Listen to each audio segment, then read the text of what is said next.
Assalomu alaykum vatandaşlar. Mustaqillik yo'lida izlanish programmamizning 61 soniga hoş geldinglar. Bugun biz hozirgi vaziyat va kelgusimiz tema xato o'qibdi. Hozirgi vaziyat to'g'risida Mamtun Ala afandim bilan suhbat kirishimiz. Bugun biz hukumatimizningki Cumhur raisi Mamtun Ala afandimni bu suhbatimizda qildik. Mamtun Ala afandim, suhbatimizga hoş geldiniz. Hoş bulduk. Bugungi temamizningki yezilish xato o'qibdi asli vaziyat va mulohiza degan temamiz. Buniki 7-si. Buning 7-si bo'lishiga sabab buningdan burun biz bu tema ustida o'xshamagan odamlar bilan o'xshamagan temalarda vaziyat ustida suhbat olib borgandik. Hozir hamda hozirgi bugungi kunga kelganda bu xalqaro vaziyat shiddatlar o'zgaryapti. Bu Suriya vaziyati to'liq qiziq nuqtaga aylanib, bir Uyg'ur generalining barliq kelishi bilan hamma odamning qiziqadigan nuqtasiga aylanib qoldi. Ammo biz bu nuqtada jiq to'xtalmaymiz, chunki buning oldida Mamtun Aladan bu to'g'riliq to'xtalib, hukumatimizning maydonini aniq ifodalab qo'ygan. Shundaqdimi, bugun faqat ozroq to'xtalib hukumatimizning maydonini ifodalaymiz. Asosli Amerikaningki vaziyat ustida to'xtalamiz. Men gapni jiq qilmay oldu bilan hozirgi Suriya vaziyatining qiziq nuqtaga aylanganligi uchun bunga hukumatimizning maydoni bir deb o'tgan bo'lsangiz marhamat. Mamtun Alaban. Hükümetizdeki meydani, bu vaxtki meydani, yani Suriye'de barlıq kelayotgan yeni vaziyetler, özgürüşler, peraz qiyğılı ve peraz qınmaydigan, qiyğıl bolmaydigan kelgüsü haqqıdaki qaraşları asasa özgermedi, aldırab özgermeydi. Bunda buluştuğun sebebi birisi bu vaziyetni barlıq keltiriyotgan güçler asasen o'xshash. İkincisi, bizdeki Suriye'de o'ttirg'i chiqqan bazı Uyghur mujahid qarindoshlarimizningki bu kuchlar tarafidan o'yintilishi hech ham o'zgarmadi, ham o'zgarmaydi. Uchinchisi, bizningki Suriyadagi vaziyat haqida faqat andishimiz bor. Bu andishimiz asosan bizningki 1995-96 bo'libmi Xitoyning 7-numurluq maxfiy hujjatidan keyin chet eldagi Sharqiy Turkiston kuchlarini yetim qoldirish va ularni parchalab eng oxiri vayron qilishdan iborat bir strategiyasiga xizmat qildirilayotgan bir qism aşırı diniy kuchlarningki Suriyada barliq kelishini biz shu 30 yilga yaqin Xitoy oynayotgan bir senariyoning bir parçası deb qaraymiz. Men yaqinda anglasam Turkiyada nurg'ulg'an kishilar Uyg'urlarni Suriyaga berishga bo'lapmi Suriyadagi Uyg'urlar, ya'ni hozirgi hukumatga kirgan Uyg'urlar Turkiyadagi Uyg'urlarni Suriyaga berishga da'vat qilibdi. Bu da'vatning oqisida nihoyatda go'zal nimalar bor, va'dalar bor. Yani tizkirenmeye kapkalsanlı bombaydı. Suriye yeni bir hükümet teşkilatı. Suriye ahalisinin 10 milyondan 15 milyon çeteller geçip ketken. Silikəsanlar bu ahalilerinin boşluğunu tolduruslar. Suriye hükümeti en ahırsılarga kimlik berdi o degендek de. Ben bununla kartacık toxtalmayman, ama en akallisi vaziyetini küzüp beqish aşqarındaştırmış şundaq bir tavsiyani beraman. Vaziyat bu kadar tez, bu kadar tuyuqsiz ve bu kadar adamның aqlini lal qiladigan şekilde o'zgarayotgan vaqtida aqli bir insonning qildig'ini kutib beqish. Anadan keyin oxirgi tavsiyamiz, hukumatimizning tavsiyasi shuki, biz Suriyadagi Turkiston Islom partiyasi orqali o'ttirg'i chiqarilgan, Xitoy tarafidan planlanilgan ve bizge qarlash ve bizni, yani Sharq Turkiston sürgündü hükümeti Qatarlıq az bir qism chet eldagi tashkilotlarningki tinchlik bilan Sharq Turkistonning mustaqilligini qo'lga keltirishdan iborat bu maqsadini oxirgi qitim vayron qilishdan iborat bir to'ziqning borligini har vaqt biz eskartib kelyapmiz. Bu to'ziqqa chet eldagi Sharq Turkistonliklarningki qattiq aga bo'lishiga chaqiriq qilamiz. Bizning maydonimiz shu. Gapim tugadi. Rahmat. Suriyadagi vaziyat pek dramatik, pek tez suratda o'zgaryotidi. Uningga hech aql ulgurib bo'lmayotidi. Bunday vaqtda daqchishga mayoqdek sakravergandan keyin haqiqatan bizningki bizning Cumhur raisimiz deganga o'xshash aql ishlatib saqlab turganimiz oqilonlik bo'ldi. Biz hech qilmaymiz buni nisbatan o'zimizning maydonni bildirib bo'ldik va buning hozirmi Mantun Alapandim texim aniq qilib maydonimizni bildirdi. Endi biz buning oldida siz bilan Amerikaniki saylim to'g'riliq bir suhbat qilgandik. U chaqda bunday tafsiliy shu chaqdagi vaziyatni bir so'zlab o'tgandingiz. Endi saylanma tugidi. Endi biz Amerika siyosiy vaziyati, dunyo vaziyatini yetaklab mangdi deb qaraymiz. Trump qayta saylangandan keyin ko'p yangiliklar o'tirib chiqdi. Taxi vazifaga ultamay turiblar. Bo'libmi Trumpningki Kanadani 51-shtat qilib ketib olish, Greenlandni setib olish va Panama kanalininki egilik huquqini qo'lga olish deganga o'xshash fikrlari chiq qo'ng'il qildi. Buni siz qanday qaraysiz? Meningki Amerika vaziyati to'g'risidagi analizlarim ko'pincha tarixga kirib ketmayman va faqat hozirgi ahvolni o'zimizning manfaatiga yo'lantiribroq tahlil qilaman. Amerikaning manfaatiga emas, ya'ni bizning manfaatiga emas, ko'pincha Sharq Turkistonning manfaati uchun. Chunki biz eng oxirisida o'zimizning manfaatini xalqaro munosabatda chiqishga qilmasak bo'lmaydi. Bo'libmi? Xuddi siz abay deb o'tib ketgandek, dunyoning siyosiy vaziyatini o'zgartiradigan bir qudratli davlat bo'lmish Amerikaningki jumladan Trumpningki tashqi siyosati biz uchun nimalardan derak berdi deganni cho'r deb analiz qilaman. Endi bu Trumpningki yaqinda Kanadani shtat qilib ketib olishi va Greenlandni setib olish bir chaqchaq kabi degan bir gaplari va Panama qalini qaytirish iborat uch gapininki eng tegida Trumpningki tashqi siyosatidagi yangi bir yuzlanishlarni ko'rib olib bo'ladi. Buningda Kanadaninki masalasi sal ojizroq turdi. Ammo Panama bilan Greenlandninki ikkilisininki Trump tarafidan tilga ilinishi va setib olinishi, mayli bu amalga oshmasin, Amerikaninki Xitoy tahdidini azaytish den iborat mana shunday strategiyasiningki muhim bir o'rniki deyishga bo'ldi. Endi Kanadaga kelaylik. Kanadaninki yaqinqi yillarda Amerika bilan bo'lgan savdosi albatta burunqi pardada ketayotgan. Amerika o'zining 60% xam neftini Kanadadan kirdi. Kanada Amerikaning tarixdan beri mayli kultural jihatda bo'lsin, mayli siyosiy jihatda bo'lsin, mayli harbiy jihatda bo'lsin, eng yaqin ittifoqdoshlarining birisi. Ammo hozirgi vaqtning o'zida Kanadadagi Trudeau hukumatiga bo'lgan qarshilik, Kanada xalqining qarshiligi yuqori pallaga ko'tarilyapti. Chunki Trudeau'ningki Kanadaninki iqtisodining ostilib qilishiga, ko'chmanlarningki shiddatli ko'payishiga, pul paxalligiga va boshqa ijtimoiy va iqtisodiy krizlarga qarta olib siyosatlarni ko'p qism Kanadaliklar unumsiz deb qaraydi. Uning ustiga Kanadada yerlik kanadalik aqtalliklar bilan ko'chman kanadaliklar o'tirisidagi ziddiyat kun sari o'tkazilishyapti. Buni men yili boshqacha bir xil shakl to'xtalaman bu vaqtda. Mush qatorliq masalalarda Trump hozir fursatni chin tutib Kanadani 51-shtatga aylantirishdan iborat bir tavsiyani o'ttirib qo'yibdi. Bu qanchalik darajada amalga oshadi, buni bilgili bo'lmaydi. Ammo bu yana nurg'un masalalarni keltirib chiqardi. Chunki Kanada bir mustaqil va egilik huquqli davlat, u Trumpning deb qo'yganlari unda oson bo'lmaydi.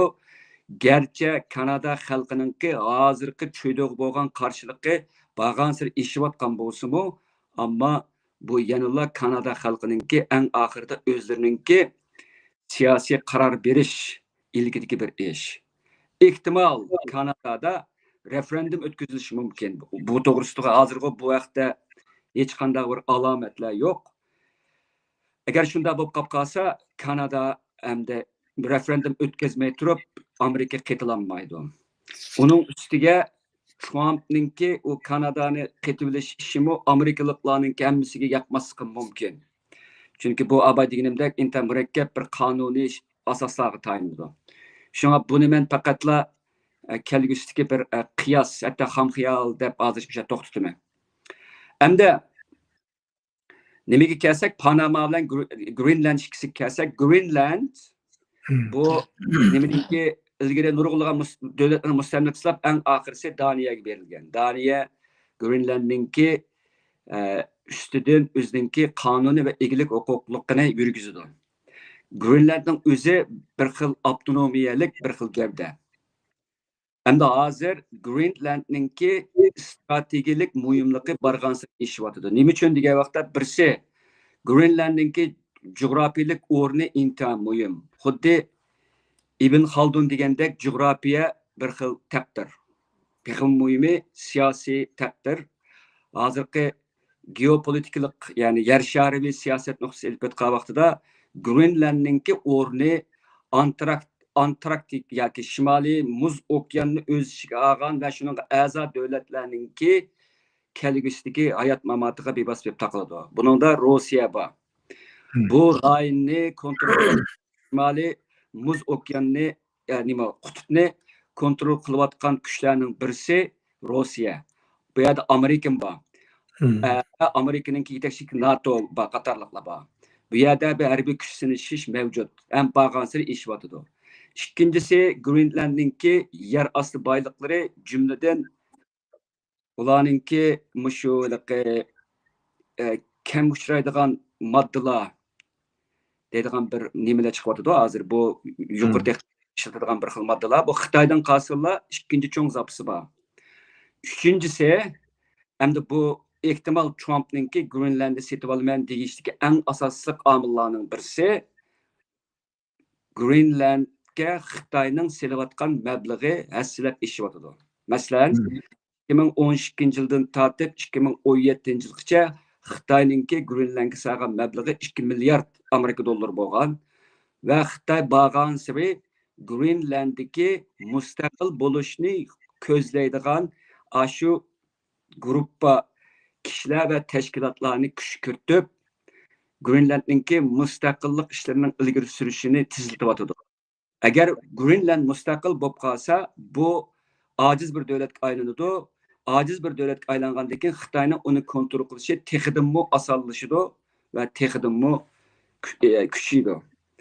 Mushundaq bir xatarlarni ko'z tutgan ahvol ostida Trumpninki hozir Greenlandni setib olman deyishi Xitoyninki ashroyinlik, ya'ni Yevropa atrofi va Shimoliy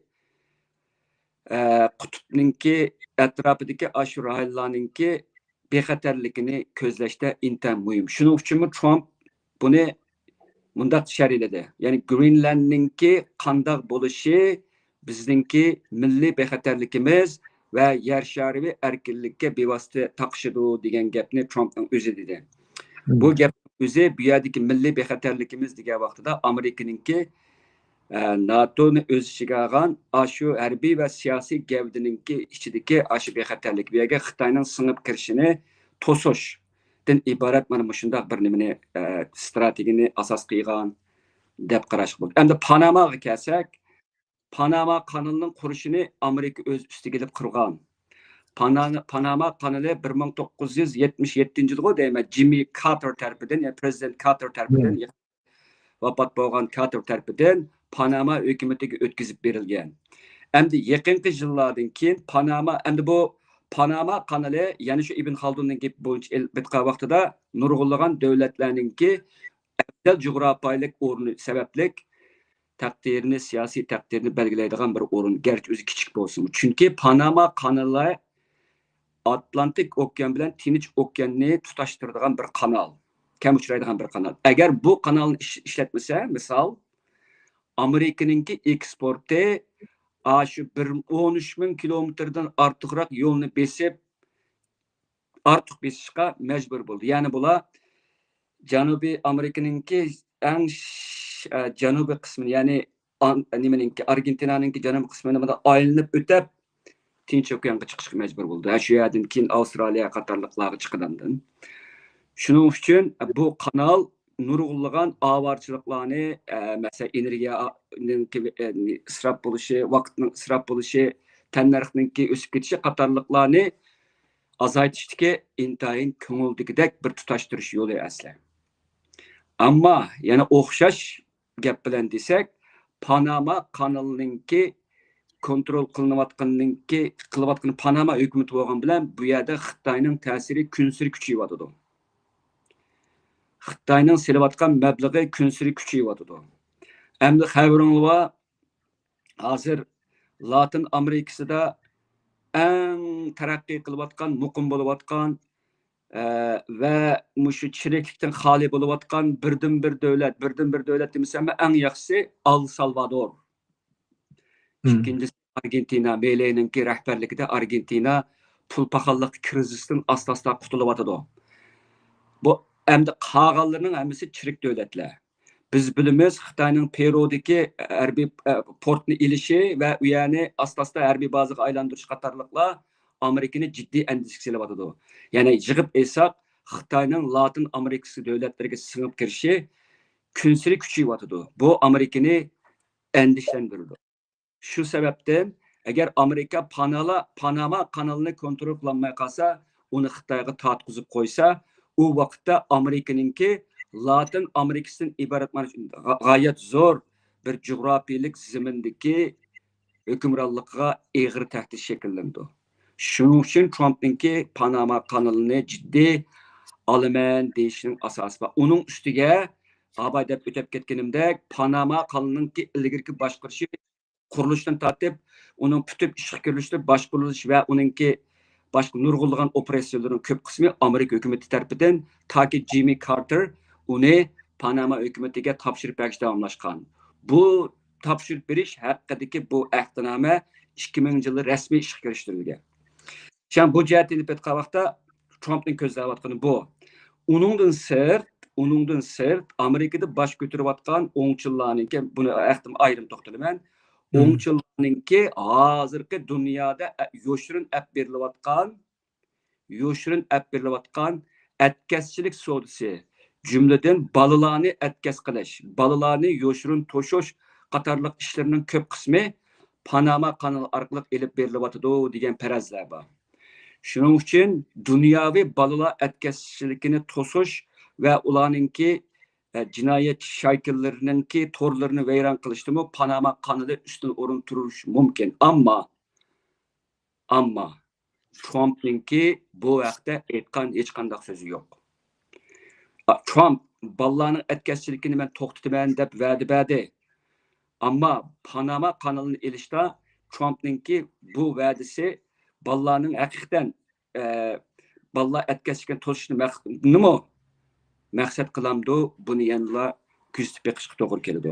Shun gapimni yig'sam, bu 3 o'rinnanki bo'libmi Greenland bilan Panama kanalinki Trump tarafidan setilinish chaqiriqiningki tagida Amerikaningki Xitoyninki kengayishidan iborat mana shu tahdidga bo'lgan bir strategiyasi bor bu yerda. Ammo Kanadaninki albatta ozgina aqlga sig'maydi.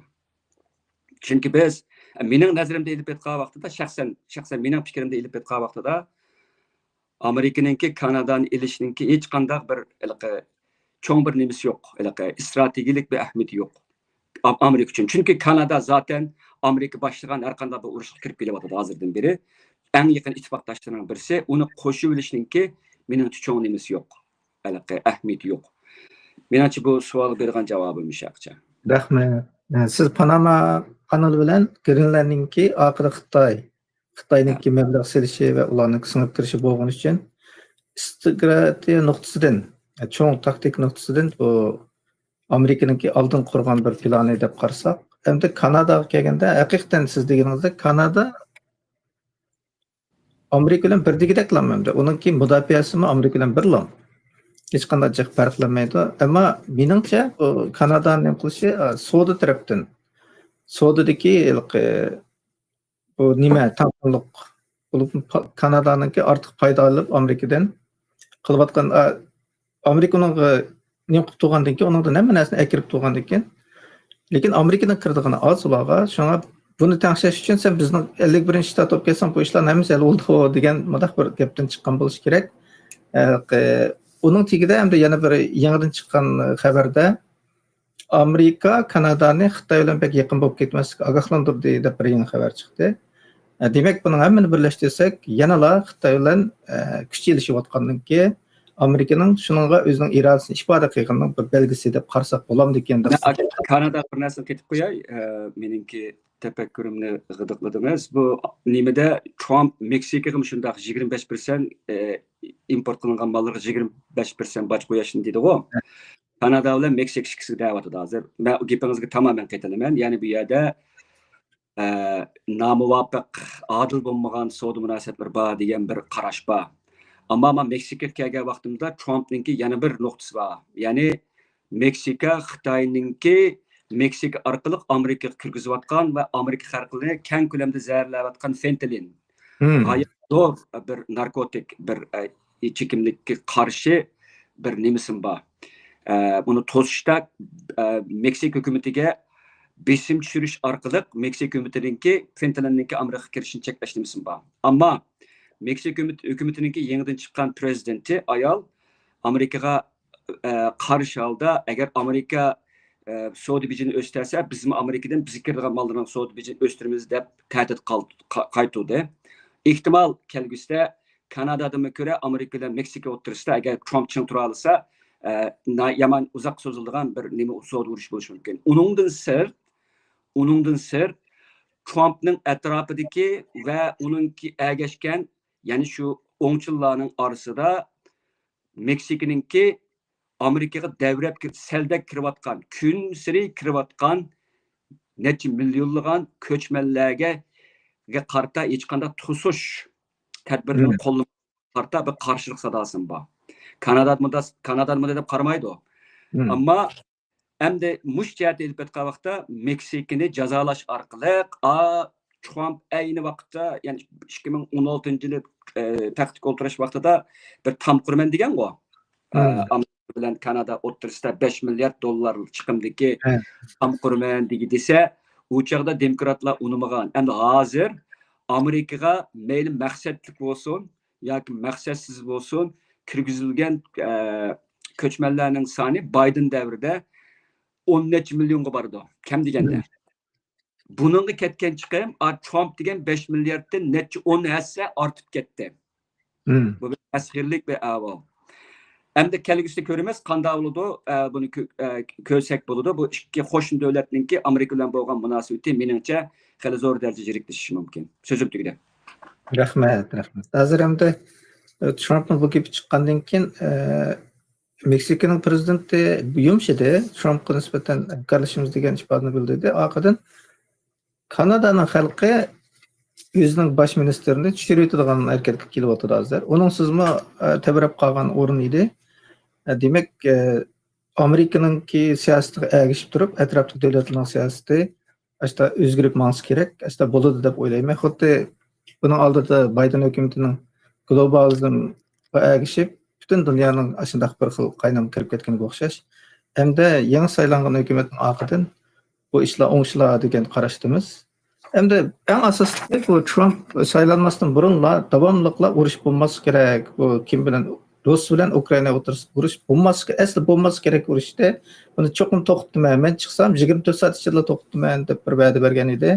Hamma odam mushni ko'rib kelyapti, qanday bo'ladi deb saqlab kelyapti. Siz qanday qaraysiz bunga? Urushni to'xtatish kimga foyda keladi?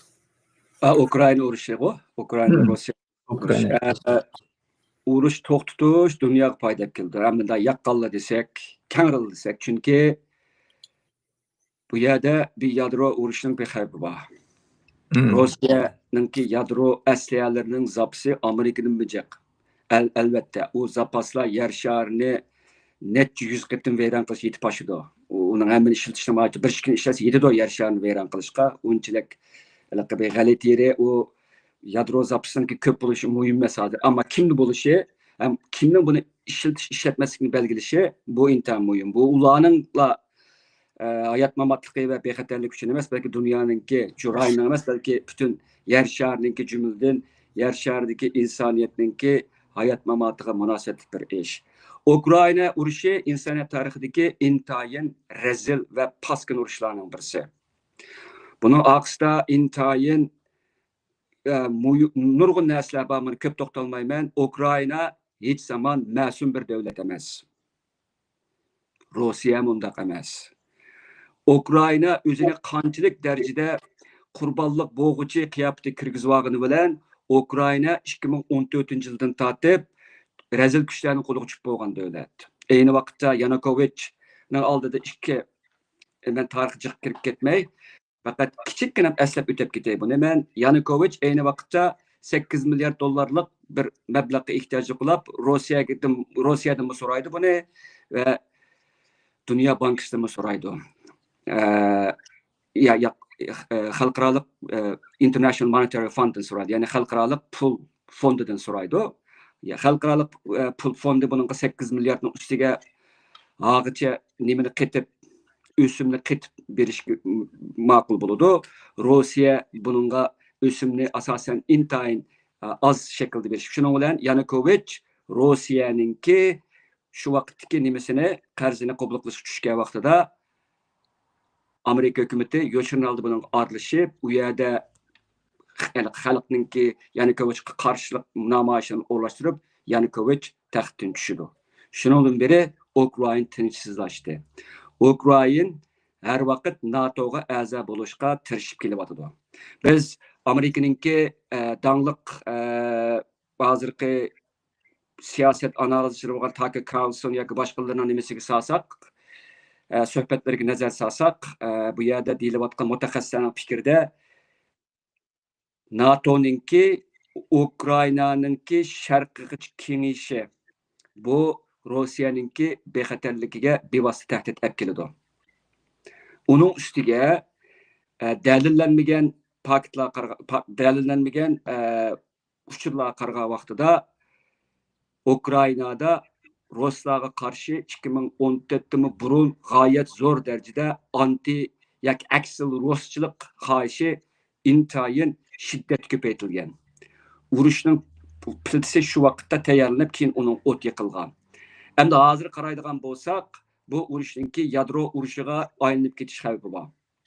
Ikkinchisi, Ukraina bilan Rossiya ikkilisi g'oyat zo'r talafot tortdi. Bo'libmi? Ukrainada asosan urushga bag'dak erli qanmay, ular ko'chadagi erlarni tutib, mashinalarga besib, oldingi safga, ya'ni inglizcha bir gap bor, go'sht to'g'rash mashinasiga yo'llayotdi. Anandan keyin yana bir intan ichinch bir yeri, hozir dunyodagi eng chong muqim mablag' bo'lgan shirkat BlackRock Amerikadagi 11 trillion mablag' va bu şirket yoki bu korporatsiya Ukrainaninki yerlarininki 50%'ini olib bo'ldi. Ukraina dunyodagi ochliq jumladan bug'doy ishlab chiqarishga ikkinchi cho'ng davlat. Ularning yeri u qadar munbat. Bu ya'ni ular olib bo'ldi. Demak, Ukraina davlatlab qurilsimi, o'zining davlatining ichidagi zaminlariga ega bo'la olmaydi. Ondan yana bir ilpet vaqtida Assange'ning bir gapi bor. Ma'lumotlar nimada Avstraliyalik WikiLeaks'ni ichib bir odamning bir gapi bor. Bunun degan gapida barliq hozirgi urushlar deydi u. Hozirgi urushlar g'alabini ko'zlaydigan urush emas, balki to'xtovsiz elib beriladigan urushlar. Bu degan gap urush g'oyat zo'r pul topadigan bir mana shu vaqtida bir sanoat. Shuning uchun buni biz ba'zi odamlar buni urushni bir xil sanoat pul topishga bir yo'l deb qaraydi. Amerikadagi ba'zi siyosiylarninki bu urushni to'xtatmasligining bir yeri buningda pul yuvish maqsad qilingan deb qaraladigan iddialarmi bor. Ya'ni necha milliardlagan dollar, 100 milliarddan ortiq Amerika dollari Ukrainaga eqib kirib bo'ldi. Bu pul mushu urushni targ'ib qilgan va buningki kongressda elib berishni ilgari surgan va buning uchun jar sog'an siyosiylarninki cho'ntikiga shirin qoni sifatida kiradigan ahvollarmi boshqalar tarafidan o'tirib qo'yilyapti. Men buning qanchalik rostligini bilmayman. Mush orqali bu urush qasddan pul tepish yuzasidan tinch ko'zlanmasdan Ukrainaninki vayri-vayrona bo'lishidan hisoblanmasdan elib berilayotgan bir xil pul tepish o'yini deb qarayotganlar bor. Bu urushda Rossiyami ig'il alsirayotidu. Rossiyami Ukrainaga tahdid silib, uningki eglik huquqininki yo'qolishini ko'zlayapti. Endi bu Trumpning siyosatiga kelsak, Trump poyitib 24 soat ichida bu urushni to'xtataman dedi. Yaqinda Trumpningki muavini, bo'lg'usi muavini shunday dediki, J.D. Vance dediki, biz ehtimol Ukrainaningki NATOga kirishni 5-10 yil va 15 yil kechiktirib turishimiz mumkin. Bu Bidenning siyosati o'xshash. Buningga Putin va uning tashqi ishlar Lavrov, tashqi ishlar ministri keskin raddiya berdi. Bu ish bunda bo'lmaydi dedi. Agar Trumpningki bu yerdagi ehtimolda Trumpningki urushni to'xtataman yoki dunyoda urush bo'lmaydigan qilaman degan vaqtida bu xil tavsiyani qo'yash menimcha bu urushni to'xtatolmaydi. Uning ustiga o'xshash Trump va uning bo'lg'usi hukumatiningki Iranni qarashlari va Iranni bombardimon qilish tahdidlarining ilib berishi Trumpningki cho'ng ma'nodan ilib etgan vaqtida dunyodagi urushlarning bo'lishining oldini olish va uni to'xtatish tirishchanliklariga bir xil qarim-qarshilikni oshkorlaydi. Shu sababdan mening qarashimcha u Trumpningki bu jihatda nimasi yo'q. Cho'ng bir rol o'ynayolmaydi. Agar u haqiqatan Rossiyaning kutgani Rossiya ig'ir tahdid hisoblaydi NATOning o'zining kelishini. Buning uchun NATOni Ukrainada NATOning ta'sirini uzil-kesil chiqarish kerak. Uning ustiga ko'ryapmizki, Ukrainadagi urush proxy urush. Ya'ni proxy urush deganimiz cho'ng yer shariy kuchlarningki kichik va ojiz davlatlarning ichiga kirib turib, bir-birisi bilan bevosita bo'lmasmi, vasitlik ko'rinadigan shaklda tirkishi, ta'sir kuch talishi va ma'lum ko'lamda urushni ko'rsatdi.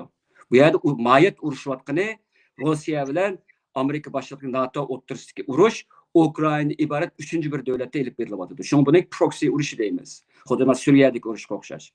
Shuning uchun bu yerda bu nuqta Trumpningki Rossiya bilan bo'lgan munosabat ta'sir ko'rsatib qolmasdan, balki Trumpningki jumladan Trump yetakchi qilgan Amerikaningki NATOdagi o'rniga ta'sir ko'rsatdi. Bu Ukraina urushining qanday bartaraf qilinishi. Shu sababdan bu xili murakkab bo'ldi. Uning ustiga endi oxirgi bir nuqta Trumpningki bu qitim kongressda va senatorlikdagi a'zolarning ko'p bo'lsa, yuqori ovozdan ba'zi qarorlar ilinib, bu qarorni o'tib qolsa, bu vaqtda bu urushni to'xtatishda ma'lum bir diplomatiya va qonun chiqarish yo'llaridan to'xtalish mumkin. Ammo Amerikaningki xili ko'p siyosiy yo'llari bu urushda shirinkani yeyishdan iborat intan qabih qilmishlarga aralashishliq. Bularni qanday qiladi? Bu unda oson emas. Bu oxirgi chiqmas bir qonuniy datalashlarni va hatto krizislarni barliq keltirish mumkin. Eng oxirisi bu yerda cho'nqur davlat tushunchasi bor. Ya'ni bu urushni qilayotgani cho'nqur davlat deb qaraydiganlar bor, ammo ba'zi bir nimalarga asoslangan vaqtimizda suiqasd nazarchiligi. Bu yerdagi urushni to'xtatish eng oxirsida Trump bilan cho'nqur davlat, ya'ni Amerikani tegidan kontrol qilib deb qaralayotgan cho'nqur davlat o'rtasidagi to'qinishni o'rtaga chiqardi. Bu uncha oson emas. So'zim tugadi. Rahmat.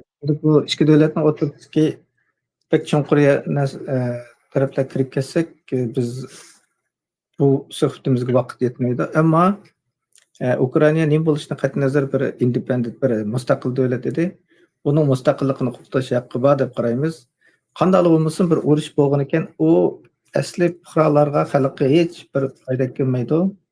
Trumpningki bu urushda o'layotgan o'zining tashviqotida beguna o'layotgan odamlarga qarab turish ashta oson ishmi? Insonchilik yotamdi degan nuqtadan chiqish qilib turib gap qildi. Ham bu urush cho'qim to'xtatish kerak deb. Mayli kimning manfaati bo'lsin, urush to'xtasa yaxshi odamlarga to'g'ri yo'lga foydasi bo'ladi. Ammo bu urushninki Xitoylarga foyda kelayotganini biz bilamiz. Bu urush to'xtasa hammadan foydasimi Xitoy ziyon tortadi. Xitoylar Rossiya bilan Ukrainani urush qilib qo'yib, balki boshqalar bor albatta.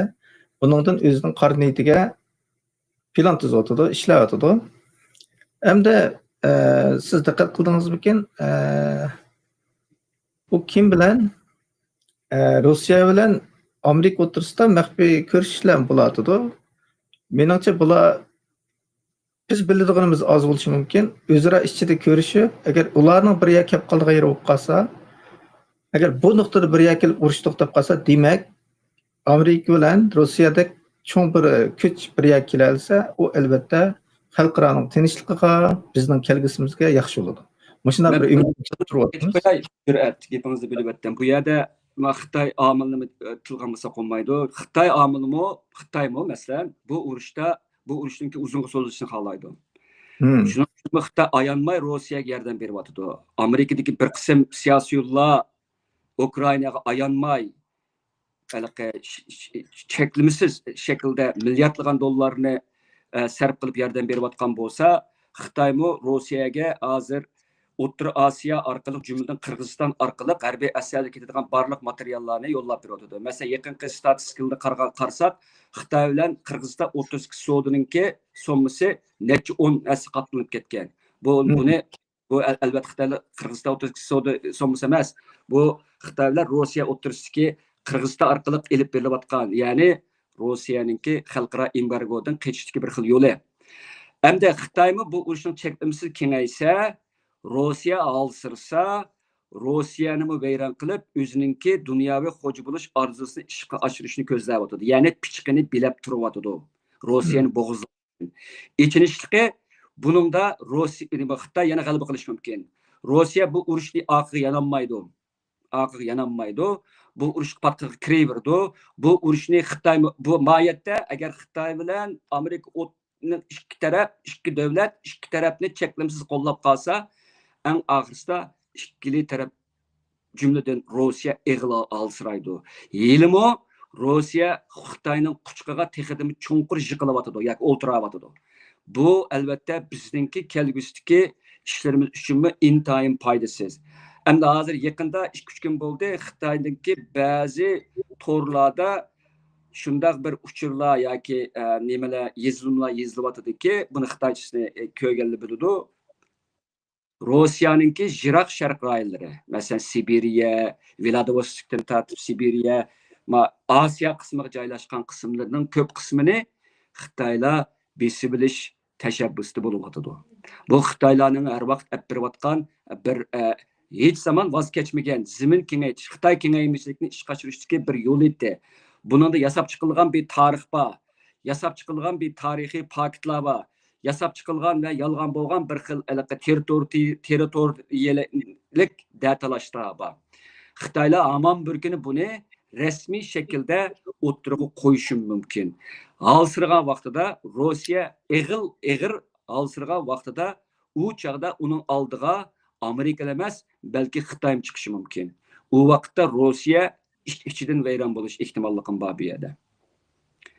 Bu jihatdan Trumpninki hozirgi chiqisi hokimiyati aqlli bir strategiya yurgizdi deb qaralsa, bu Rossiyaninki Xitoyning quchqiga uchib ketishining oldini olish uchun bo'lsa-mu, bu urushni to'xtatmasi bo'lmaydi. Chunki bu urushda Rossiya mag'lub bo'lsa, u vaqtda Amerikaga keladigan tahdid texidimi ko'paydi. Amerikaninki Yevroosiyodagi strategik o'rni texidimi ojiz. Chunki Xitoy Rossiyada bo'sh qolgan, Rossiya qoldirib ketgan bo'shliqlarga tez suratda xuddi kaltin kabi uni to'ldirishga boshlaydi. U chaqda Amerika ulgurmay qilib, hattoki bu eng oxirsida Amerikaninki ehtimol Yevroosiyodagi hozirgi mavjudligini oxirlashtirishi mumkin. Shuning uchun bu urushni to'xtatmasi bo'lmaydi Amerika. U o'zininki tubki strategik manfaat nuqtasidan bu urushninki Xitoyga foydali bo'lib ketmaslik uchun bu urushni to'xtatish kerak. Rahmat. Del mushunga misol bo'ldigani, yaqinda Putinninki shaxsiy aeroplani Amerika doirasiga tushib to'xtadi. Bu pek cho'ng xabar amaliyotda. Agar Putinninki bunda keldi deganga, bular agar o'ttirdi bu narsa pitishlab qolsa, Rossiya menimcha buni Xitoyninki qarniydan biladi. Agar Amerika bilan pitishlab qolsa, bu yo'l Rus bilan Amerikaninki kelishimi bilan, chiroyli kelishim bilan oxirlasa pek yaxshi bo'ladi. Bu butun dunyoga yaxshi bo'ladi deb qaraymiz. Bizga ham yaxshi bo'ladi. Bu nuqtadan biz bu vaziyatga alohida diqqat qilishimiz kerak. Hamda bizningki bu vaziyat to'g'risida gap qilganimizda yaqinda Amerikada bo'layotgan yangi hukumatda e'lon qilgan Musk bilan Vivekning boshchiligidagi Ünüm yaratish organi DAJ degan bir yangilik bir yangilik bo'lib o'tirib chiqdi, hukumatning unumini kontrol qilish kerak deb. Hamda hukumatning bu qitimliq rasxod qonunininki o'zgartirilishida alayda rolni ko'rsatdi. Nimaga o'ltamay turiblar, vazifaga o'ltamay turib. Buning kelgusiga qanday qaraysiz? Va ularning aralashishidagi bizga hozir bo'layotgan talash tortishdagi H1B viza to'g'riliq talash tortishim bo'ladi. Bu nimani tushuntirdi va ko'chmanlarga qanday ta'sir ko'rsatdi? Buni mush H1B vaqa hadis to'g'risidagi talash tortishlar Amerikani qattiq qopladi. Mana shu 20 yilning oldi va keyinida buning tegida yomon cho'nqur sabablar bor. Uning ustunini ko'rib, uni ostini ko'ramasak tushunmaymiz buni. Nima uchun o H1B vizaninki tuyuqsiz o'tirib chiqib kelayotganligi to'g'risidagi nimani tuyuqsiz bo'lmaydi dunyoda hech qanday bir narsa. O'tganda bir qatim deganimdek, siyosatda tasodifiylik bo'lmaydi degan mening gapim emas. Jiq deyilgan gap bu. Hatto maqol tamsilga aylanib ketgan gap bu. Xo'sh, H1B viza deganimiz Amerikaninki Ikkinchi dunyo urushidan keyin chet eldagi malakalik va muvofiq emgak kuchlarini Amerikaga jalb qilish, shu orqali Amerikaninki tez suratda taraqqiy qilayotgan iqtisodini sarxillar bilan to'shqizish, qobiliyatli odamlar to'shqizishdan iborat mana shunday strategiyasiningki bir o'rniki. Bu jihatda elbette vaqtida bu yer sharishiningki bir qism bo'lasi bilan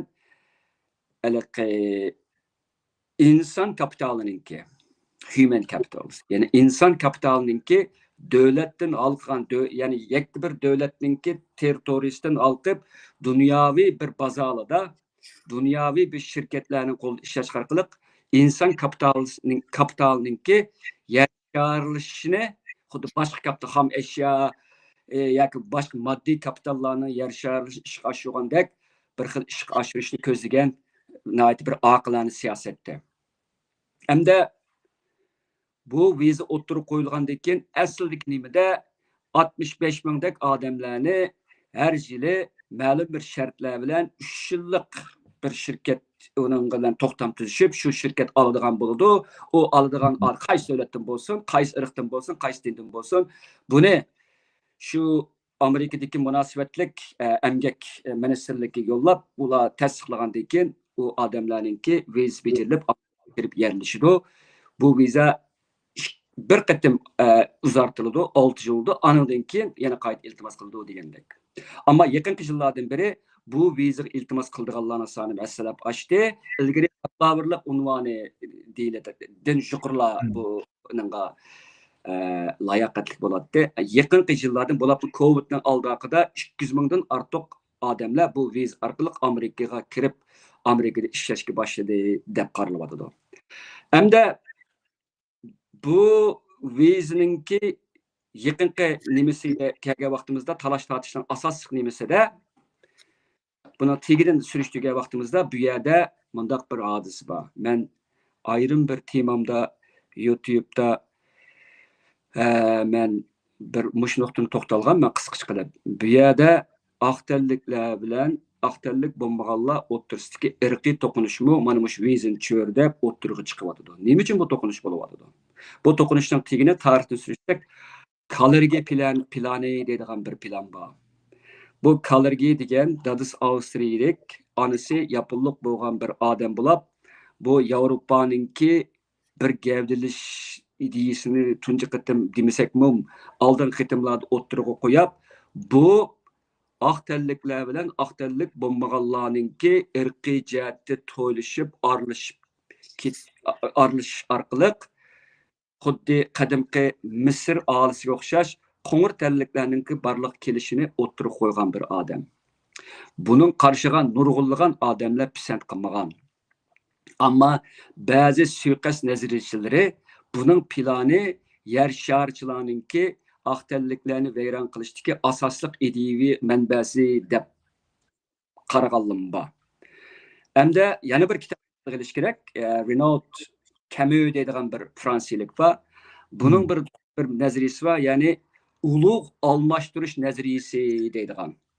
Bu ulug' almashtirish nazariyasida bu asosli nishonni musulmonlarga qaratib bo'libmi, Afrikadan kelgan musulmonlar, Afrika va O'rta Sharqdan kelgan soni kunsiri ishiyotgan va yerlik kulturlarga singishni rad qilib kelayotgan musulmon ko'chmanlariga qartilib, aqtanliklarning jumladan yerlik fransuz aqtanliklarninki bular tarafidan xuddi kelkindek yopirilib kelib, ularning o'rnini bularning elishishdan iborat bir xavfni o'ttirib qo'ydi. Bu endi hozir yaqindan yozi bu ikki nazariya Amerikadagi o'ngchillarninki qaytadan diqqatiga va bozorga selishiga sabab bo'ldi. Shuning bilan endi hozir Amerikada emas, balki Angliya va boshqa Yevropa davlatlarida qarsa bo'lib Yevropada hozir mushu ulug' almashtirish nazariyasidan vahimlangan bir turkum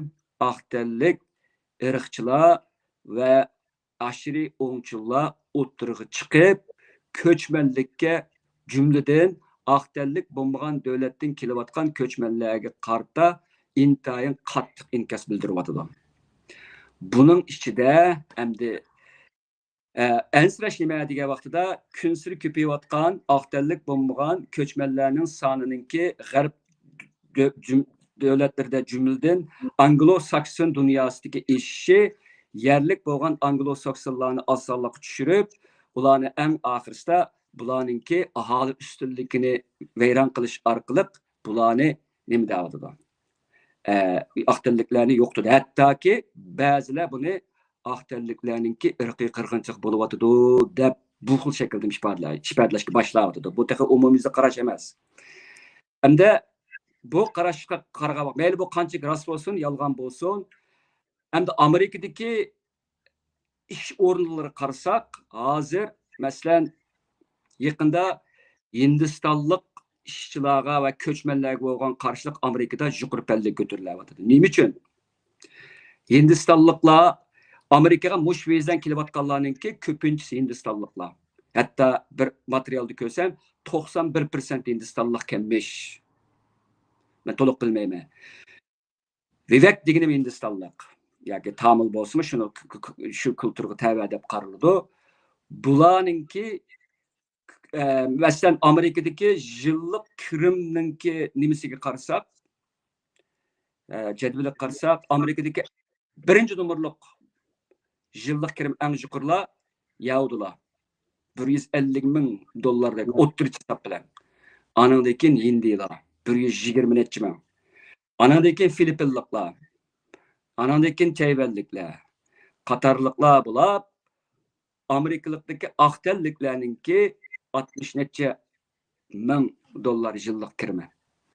Shunda bo'lgan vaqtida bu Hindistonliklarninki, endi kelayotgan Hindistonliklarninki hammasi eliqinoati maliklik yaxshi o'qigan Hindistonliklar bo'lib qolmay, ma yaqinqi mezgillardan beri Hindistonliklar ekilish orqali Amerikaliklar xolamaydigan ushaq-tushak ishlar, masalan, tozlik qilish, hotel yoki mehmonsaroy mulozimati qatorliq ishlatish qatorliqlarni selinyapti deb qaralib, bular bo'lgan qarshilik haslab eshyapti. Texidimi muhimi Elon Musk bilan Vivek yaqinda H1 vizini isloq qilib, texidimi ko'p ko'chmanlarni, texidimi ko'p best and bright dedi bular. Best deganim eng yaxshi va eng istiqbolliq ko'chmanlarni Amerikaga jalb qilish orqali Amerikaninki hozirgi to'xtab qolgan iqtisodini yaxshilash kerak degan vaqtida dal ana shu Amerikadagi aqtanlik o'ngchilar va irqchilar buni moyatda Elon Muskninki azon emgak kuchlarini ekirish orqali tannarxni azaytib, texidimi ko'p pul tepishni ko'zlagan razil uyum deb Elon Muskni xili nurg'unlari ayblab, Elon Muskni insoniyatni qutqizadigan deganlar hozir cho'chib, Elon Musk bilan Vivek ikkisini tillashga boshlanyapti. Uni endi biz bir narsani bilamiz. Kapitalistlarninki iqtisodiy qarasak, oddiy dehqon tili desak, ikki narsani tannarxini qattiq qisish orqali, chiqimini qisish orqali buni foydali endi. Birsi emgakchilarning ish haqi, ikkinchisi ham materiallarınki tannarxi. Mallarning qilayotgani emgakchilarninki ish haqini qisish, ularga az ish haqi berish orqali texnimi ko'p pul tepishni maqsad qilayotgan ish bu. Bu bir xil yasalmalik, aldamchilik deb qaralyapti. Shu sababdanmiki Elon Musk bilan Vivek qartilgan hujumlar g'oyat zo'r bir chekka chiqyapti hozir. Hamda Hindistonlik ko'chmanlarga bo'lgan qarshilikmi eshib, hozir butun hindi kulturini tillaydigan, setlashtiradigan, endi men bir xil desam, buni bir xil hindufobiya, ya'ni hindu qo'rqi, Hindistonliklar qo'rqu barliqim kelyapti Amerikada. Hamda g'alit yeri, qiziqarli yeri, diqqat qiladigan bir nuqta bor. Abay dedim-ku, hech qanday ish tasodifiy bo'lmaydi. Hamda bu Angliyada Pokistonlik musulmon yoshlarning 120 ming yerlik qizlarga jinsiy tajovuzga qilganlik masalasi qayta o'tirib chiqarilib, buni yo'shirib qolgan hukumat xodimlari jumladan Angliyaning hozirgi bosh ministerining qo'li bog'liq o'tirib chiqib, Hindistonliklar qartilayotgan hujum Pokistonlik musulmonlarga yo'naltirilyapti. Bu yerda bir tasodifiylik yo'q. Bu jinoyat bo'lgan bo'lishi mumkin. Bu tashkilotga jinoyat, buningga men o'zimning fikrimni bildirmayman, ammo Yevropada musulmonlarga abay men degandek ulug' almashtirish nazariyasi va buningga ergashgan irqchilik kayfiyatlarining kuchayishiga ergashib, musulmonlarga qarshilik kunsiri kuchayapti. Masalan, Germaniyada AfD deydigan bir partiya var. Buni irqchi partiya deb qaraldi. Buningki saylanib kutish ehtimollik intayin yuqori. Gollandiyada zaten o'ngchi partiya ustunlik egalladi, lekin bir hamkorlikni qamlashtirolmadi boshqa partiyalar bilan birlashibdi. Shvetsiyada ham shunday bo'lyapti, Avstriyada ham o'ngchilik bosh ko'taryapti. Endi bu Angliyaga borsa, Fransiyada Le Pen'ninki nimasimi partiyasimi bu yerda Macron'ninki partiyasiga tahdid shakllantirib qatorliqlar. Ama en ahirisi bağa vaqtda bu yerda musulmon ko'chmanlarga bo'lgan bir g'oyat zo'r bir qarshi iqlim bo'lyapti. Bu Amerikada Amerikadagisi bir qadar murakkabroq. Chunki Amerikadagi bu masalan Amerikani qaytadan ulug' qilish kerak yoki MAGA degan shuarning ostida Trumpningki rahbarligiga ergashayotgan Amerikaliklarning ichida hozir ikkiga bo'linyapti hozir bular. Birisi Elon Musk bilan Vivek ve başka kooperatsiya liderlarininki ta'siri kontrollik ostida bo'lmasmi, ta'siri ostidagi yangi bir hukumat. Bu ko'chmanlikni qo'llaydi. Hamda bu nima yana bir kichik bir iqlim barliq kelyapti. Bu Amerika birinchi deb buningki asosiy nishoni musulmonlarga ko'ra bular Yahudilar qartiladi. Bularningki asosiy nishonlarida Amerikani Yahudilarninki kontrol, yani İsrailiya'nın demekçi. İsrailiya hükümetininki kontrolükten qutulib Amerika o'ziga xo'ja bir davlatga aylanish kerak. Bu to'qinish, mush ikki guruh o'tirishga to'qinish Trumpninki kelgusidagi 4 yillik siyosatiga, o'ngchilik bilan solchilik o'tirib to'qinishdan ko'ra, o'ngchilikning ichidagi bu ikki cho'ng jihat, bu ikki qanot o'tirishga to'qinish uni xila alsirtadi. Amerikaning siyosatini uzoq mezgil elib o'tgan vaqtida o kadar o'ngishli bo'lmasligi mumkin. Endi oxirida men ham sizning savolingizni yana bir nuqta deb o'tib ketay. Bu Department of Government Efficiency deyiladi. Hukumat unumi bu hukumatning bir ministerlik emas. Bu faqat Elon Musk bilan Vivek Ramaswamy'dan iborat 2 milliarder tarafidan o'tirib qo'yilgan maslahatchilik xarakterdagi bir mexanizm. Bular federal hukumatninki haddidan ziyoda isrofxo'rligini kengaytirib, kam deganda 2 trillion dollarni tejashni chiqish qilyapti. 2 trillion dollar Amerikaninki yillik hamchotininki 3dan 1 qismini egallaydi. Ya'ni 6 trillion bo'lsa, 2 trillioni bu bo'ladi. Uning ustiga unutib qolmaylikki, Amerikaninki federal hukumatlarininki ichki qarzi 36 trillion trilyon dollarga yetdi. Bu 2 trilyon degan tehe beklaz gap bu. 36 trilyonga bağlı vaqtida. Şu Amerikada hazır federal hükümetlerninki çıkımını ciddi azaytmasa Amerika hükümetininki federal mekanizmininki unuş yürüyüşü ağır tosqunluq uçraydı. Bana bu şunda ketip atkan Amerika kısırıp etip bir mesxirini özüden karılmay Ukrayna'ya milyardlagan dollarını septirmedi. Bu acayip iş bu. Şuna gepimiz qaytib kelsek, eğer bu çıkım azaytılmasa bu vakitte Amerika'nınki diginip kelgisi xatarlik oldu. Ama hem de bu yerde bunda bir endişim var. Bu hem benim şahsi endişem bunun içinde. Yani kooperasyonunki, yani yer şarı kooperasyonunki Amerika Katarlık devletlerinin siyasetdeki arılışı bağımsız küçüyordu. En ahırda kooperasyonlar intayın bay hazır. Abay diginimdek, mesela BlackRock degen şirketninki 11 trilyon meblağ var. Dünyadaki çoğun şirketlerinin hemmisinde bundan pay çeki var. Nurgulgan şirketlerini bir buyruklarla ayağa keltireleydi bular. Bunu bir devlet kılanmaydı. Hatta Amerika'm kılanmaydı. Bu benim çoğunkur endişemli kozgaydı. Çünkü devlet kembag'allashyotgan, kooperatsiyalar bağımsız bay bo'layotgan ahvol ostida kooperatsiyalar avval devletlarni işletish orqali o'zining boyligini kuchaytirsa, shundan bilan bir vaqtda eng oxirsida devletlarni bekor qilib, dunyoviy bir iqtisodiy gavda orqali insoniyatni kontrol qilish ehtimolligi tarixning har qanday vaqtidagidan hozir real bir masalaga aylanib qoladi. Shu sababdan bu ikkisiniki bu ishga arilishi garchi cho'ng nuqtadan yaxshilab ko'rinsimi, cho'nqur nuqtadan bearam qiladi nurg'un odamlarni. Bearam qilishning bir sababi saxtaligi, o'zininki əplik küçünü azaytish, yani tannarxini azaytish ko'zga.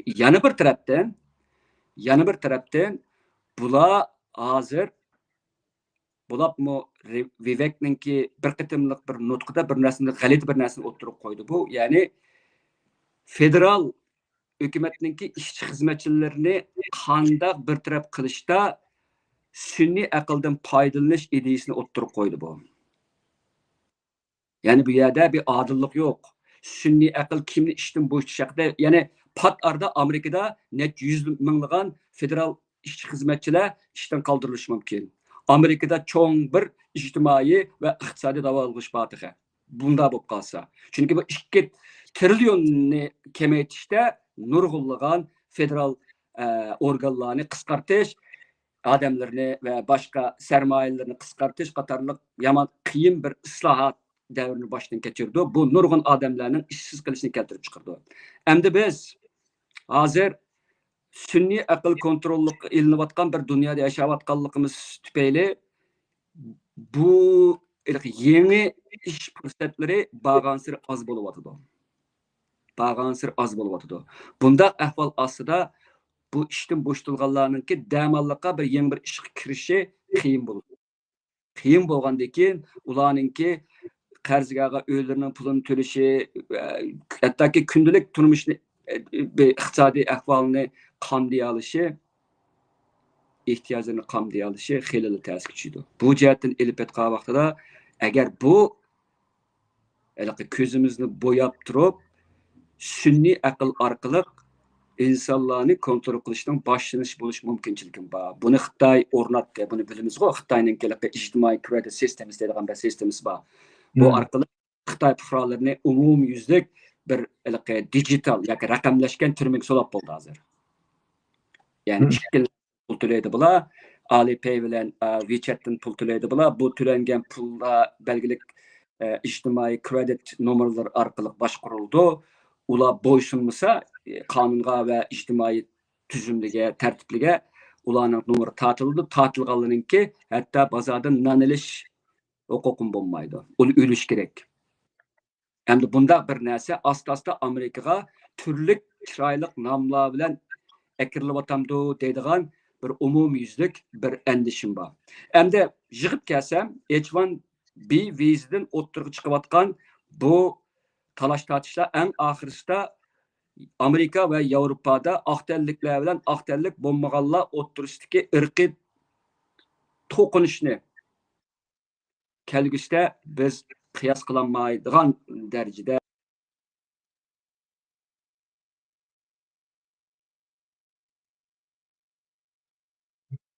Abdumlal efendinin ovozi uzilib ketdi. Nimadan to'rtin chataq chiqqan bo'lishi mumkin. Boyi men so'zlagan chog'da nimaniki Putinning shaxsiy aeroplani deb bir xato gapni qilibdiman. Shaxsiy aeroplan demoqchi bo'lganim prezidental aeroplan, hukumatninki Putin o'ltirgan aeroplan demoqchi. Onu da biz bir tuzitish olsun. H1B viza degan gap bu yerda shuning Amerika foydasi bormi, ziyni bormi degandan talash tortish qilib oxiri kelganda H1B viza bo'lsa bo'ladi deganni Trump qo'shildi bunga. Bunda bo'lganda bundan keyin H1B viza bilan Amerikaga kiradiganlarning yo'li ochildi.